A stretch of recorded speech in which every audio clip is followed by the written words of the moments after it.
ইরানের অর্থনৈতিক দুর্দশার জন্য সরকারি দায়ী এমন মন্তব্য করেছেন দেশটির প্রেসিডেন্ট মাসুদ পেজেশকিয়ান। এদিকে সহিংস উপায়ে বিক্ষোভ দমনের চেষ্টা করলে ইরানে হস্তক্ষেপের হুঁশিয়ারি দিয়েছেন মার্কিন প্রেসিডেন্ট ডোনাল্ড ট্রাম্প। তার এই হুমকির নিন্দা জানাতে জাতিসংঘের প্রতি আহ্বান জানিয়েছে ইরান।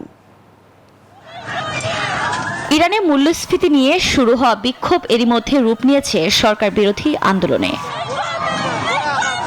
তবে দেশটির অর্থনৈতিক দুর্দশার জন্য সরকার দায়ী এমন মন্তব্য করেছেন ইরানের প্রেসিডেন্ট মাসুদ পেজেশকিয়ান। মানুষ অসন্তুষ্ট, আমরাই দোষী। আমাদেরই সেবা করতে হবে, আমাদেরই আমাদের সম্পদ সঠিকভাবে পরিচালনা করতে হবে, আমাদেরই সমস্যা সমাধানের পথ খুঁজে বের করতে হবে। এদিকে মার্কিন প্রেসিডেন্ট ডোনাল্ড ট্রাম্পের হুমকির নিন্দা জানাতে জাতিসংঘের প্রতি আহ্বান জানিয়েছে তেহরান।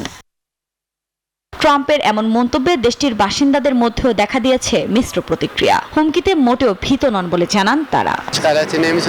আমরা ট্রাম্পকে ভয় পাই না, এর সাথে তাদের কোনো সম্পর্কও নেই। এটি একটি অভ্যন্তরীণ বিষয়, আমরা তাদের বিষয়ে হস্তক্ষেপ করি না। তারা কেন আমাদের বিষয়ে হস্তক্ষেপ করতে চায়? বিশ্লেষকরা বলছেন ইরানের বিক্ষোভ দমন ইস্যুতে ট্রাম্প সামরিক হস্তক্ষেপ করবে না। তেহরানকে চাপে রাখতেই এই ধরনের হুমকি দিয়েছেন তিনি।